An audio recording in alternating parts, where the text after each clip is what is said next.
This is Chirag Paswan, who's taken to the social media, and he says, as a member of the NDA, today in a meeting with the BJP National President Shri J.P. Nadda, we have together finalized the seat sharing in Bihar for the upcoming Lok Sabha polls. He says the same will be announced in due course.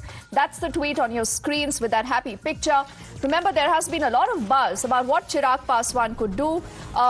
There were people, and especially in the INDA alliance, indicating that all is not well when it comes to Chirag Paswan. He was not too happy with the presence of his uncle Pashupatinath Paras also, and how much seat would be given to him versus a Pashupatinath Paras, Nitish Kumar.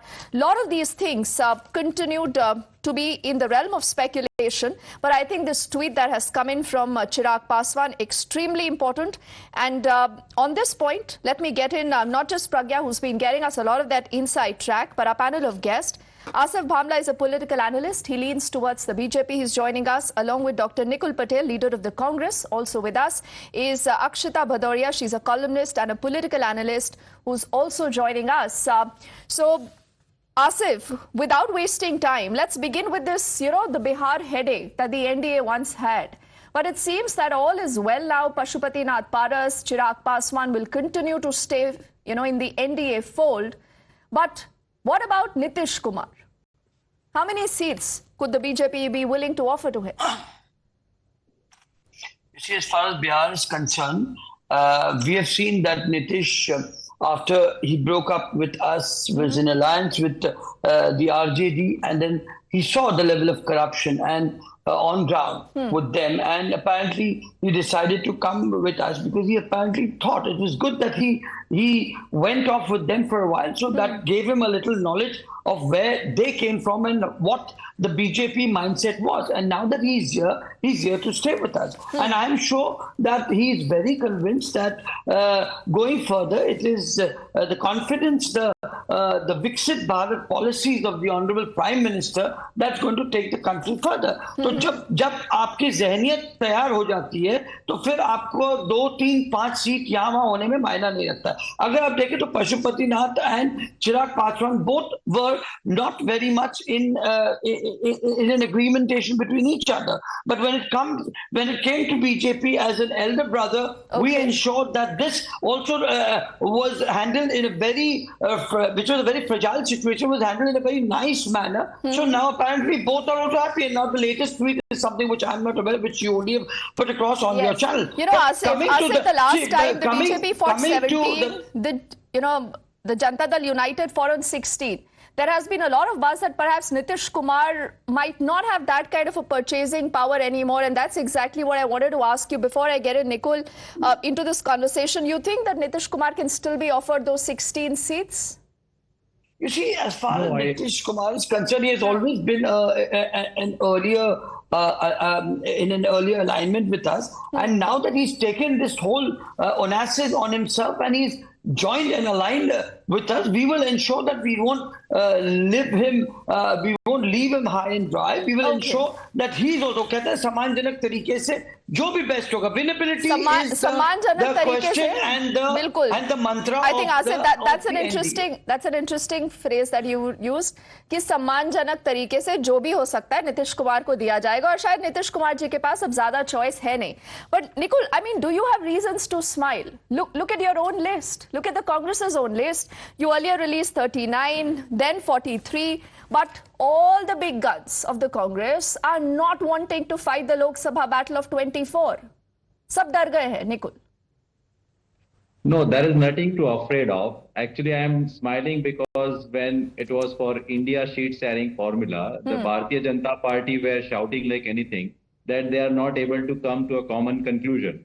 But now you can just see what's still happening with NDA. They are not in a position to declare their sheet sharing. And secondly, as the senior leaders had rightly said that this is a time to contribute for the party which is required to win against the big party which is running in the country against what the democratic process we are going to face.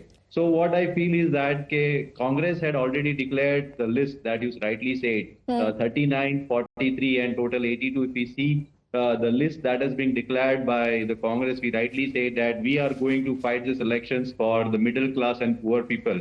against the super rich people in the country and against Bharatiya Janata Party. Nicole, Those Nicole, policies are really let's cut the deteriorating. chase. The one obvious question when you say this, ki bade neta hai, they are ready for the big fight. Tell me your biggest leader called Rahul Gandhi, Priyanka Gandhi, will they take the BJP head on in Uttar Pradesh?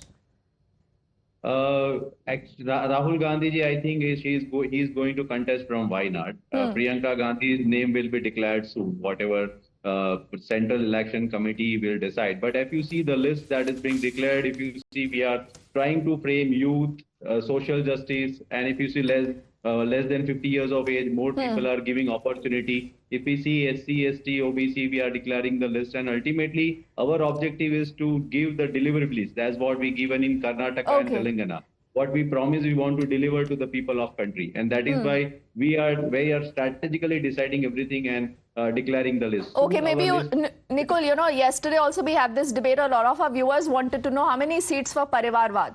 Maybe that is also a slot that the Congress can make and bata sakte hai ki itni seatein parivar ke liye surakshit hai. So interesting that you also smile about this. This has become so commonplace in the Congress that it doesn't get you revolted. But Akshata, when you look at how battle ready are, the two alliances, the NDA versus the INDA alliance, Akshata, what is your reading?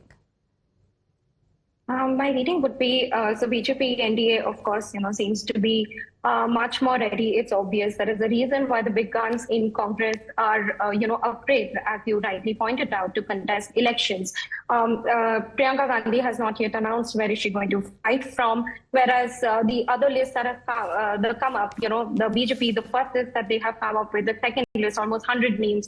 The names that are coming, if I can talk about Maharashtra, Karnataka, right? Maharashtra, they have also almost agreed upon the seat sharing. So despite three parties coming together, we do not see a lot of feathers being ruffled. We do not see any controversies happening.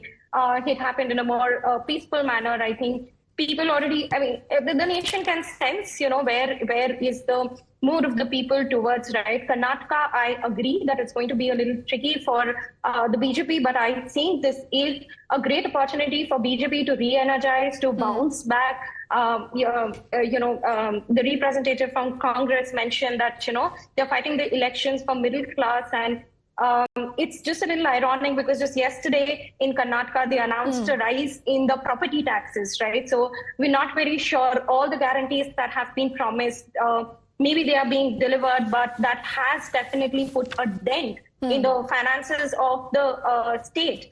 People are facing the brunt. There's a drought-like situation going on in the state of Karnataka, but here the party is busy raising property taxes, right? So the development has been put on hold. So, of course, people can sense, people can see, people can read. Precisely why maybe, the names are from Congress are not yet out. The big guns from Congress are still wondering, where to contest the elections. Yes, Akshata, a lot of them have actually said, no, thank you, we are good to campaign, but we will not be fighting the Lok Sabha election. Important you spoke about the state of Karnataka. On the other side of this quick break, we shine our spotlight on what possibly could happen in Karnataka vis-a-vis the BJP. I request all of you to stay with us. Time for us to head into a quick break. Everybody says that it is because of the BJP that the democracy of this country is in danger, all the institutions are in danger. You have a hold on the narrative across the country. That is a problem with the BJP, and the fact that you are an authoritarian party at the center. So what you blame the other political parties in Tamil Nadu, you are accused in the rest of the country, especially in the government running from Delhi.